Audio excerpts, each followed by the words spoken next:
Welcome to this presentation on the Brownfield Land Register given to Planning Committee on the 23rd of October 2017. This presentation will take you through, first of all, the purpose of the register, before quickly looking at the legislation behind the register, going into detail on both Part 1 and Part 2 and what they mean for the Council, before looking at permission in principle and technical details consent, and then looking at how the register will be progressed going forward. The purpose of the register is to increase housing supply, prioritise development on brownfield land, encourage new entrants into the market, and improve the efficiency of the planning application process.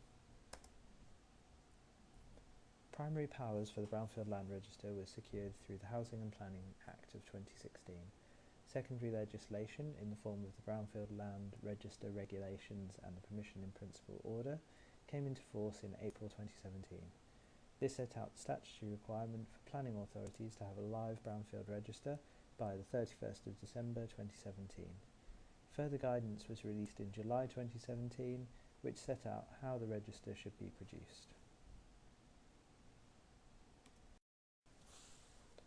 The Brownfield Land Register will provide up-to-date, consistent, publicly available information on all brownfield sites that are suitable for residential development. The register itself is formed of two parts. This is, however, all contained within one large Excel spreadsheet. Sites proposed for Part 1 are considered to be available, achievable and suitable for residential-led development. The Council can then decide to grant permission in principle by placing sites onto Part 2 of the register.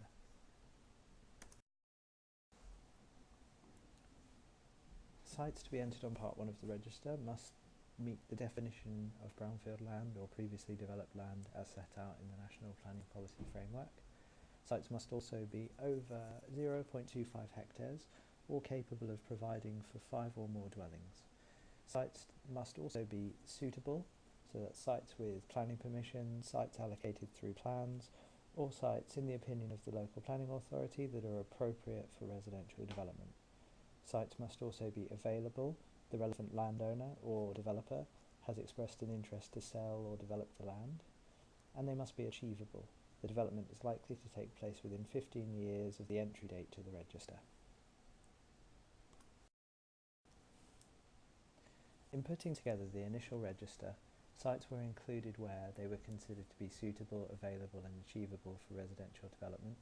These sites were initially taken from the Strategic Housing Land Availability Assessment, which included all sites put through the local plan process. Sites were also included on the register where they were subject to a live planning permission granted within the last 3 years, and sites were also included where they were allocated through the site-specific Policies and Proposal Development Plan document. Where sites were partially on brownfield land, only the part that was brownfield as in the definition of the NPPF were included onto the register. It's important to note that sites on Part 1 of the register do not have permission in principle. Sites can be included on Part 2 of the register where the requirements set out in Part 1 of the register have been met and the authority has followed the publicity and notification procedures as defined in the regulations. Decisions to enter sites to Part 2 must have regard to national policy and the development plan, currently the core strategy, soon to be the local plan. This then grants sites permission in principle. The permission in principle consent route is an alternative way of obtaining planning permission which separates the consideration of matters of principle for proposed development from the technical details of the development itself. This is similar to an outline planning permission. After a site has been granted permission in principle, which determines whether the site is suitable for development in principle and how much development the site is suitable for, a technical details consent is required in order for permission to build.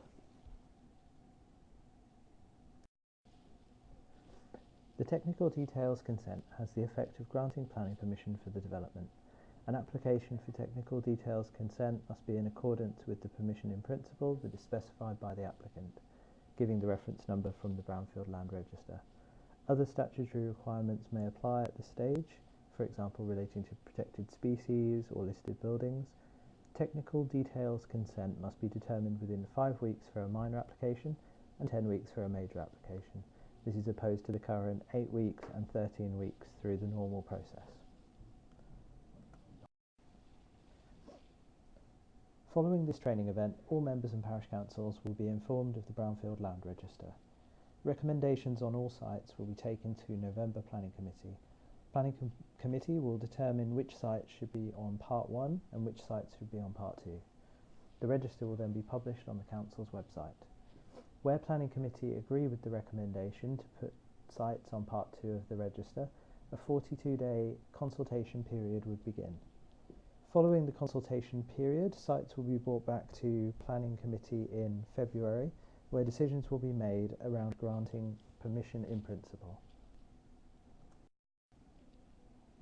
When it comes to decision making, planning officers will recommend that sites remain on Part 1 where there is a live planning permission that is not due to expire in the near future, or where development has already begun on site. Planning officers will recommend sites to be placed on Part 2 where the planning permission has lapsed or is likely to lapse in the near future. This could also be the case for sites that have been slow to come forward, where a permission in principle could encourage the speedy delivery of strategically important sites. So essentially, going forward, government guidance states that this register has to be updated once a year. Following Planning Committee, a form will be placed on the Council's website where sites can be submitted at any time following the publication of the register. It's proposed to assess these on a more ad hoc basis. So this will depend on how much interest there is in the Brownfield Land Register, but then at that point we would want to come back to Planning Committee with new sites on a more regular basis. It's proposed to update the register also after the monitoring period has been carried out, which is usually at the end of the financial year. This could then update whether sites have been completed or sites are under development, and therefore they can be changed on the register. Currently, through the initial SIFT, there are 25 sites on the Brownfield Land Register.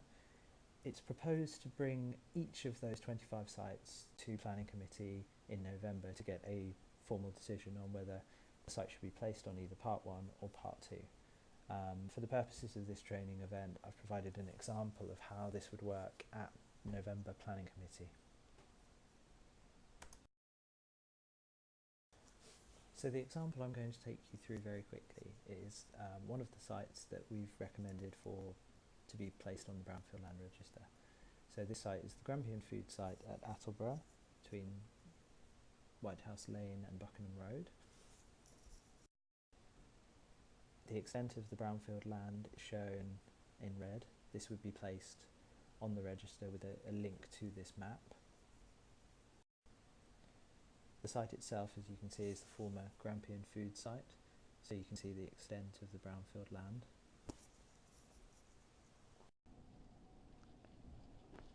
The site itself was submitted through the local plan process, but is not a proposed allocation within the emerging local plan. The site itself also has planning permission for 165 dwellings, which covers a larger area than the Brownfield land. This can be seen on the map on the right hand side. The permission was granted on the 20th of the 1st, 2017 and is due to expire on the 20th of the 1st, 2019. Therefore, the recommendation is that the site remains on Part 1 of the register at this time. The site is subject to an outline planning consent that is not due to expire for a further year. A decision can be made on the site in future if the situation changes. If you have any questions regarding the Brownfield Land Register, feel free to contact the Planning Policy team at Brecon Council and we'll be happy to help.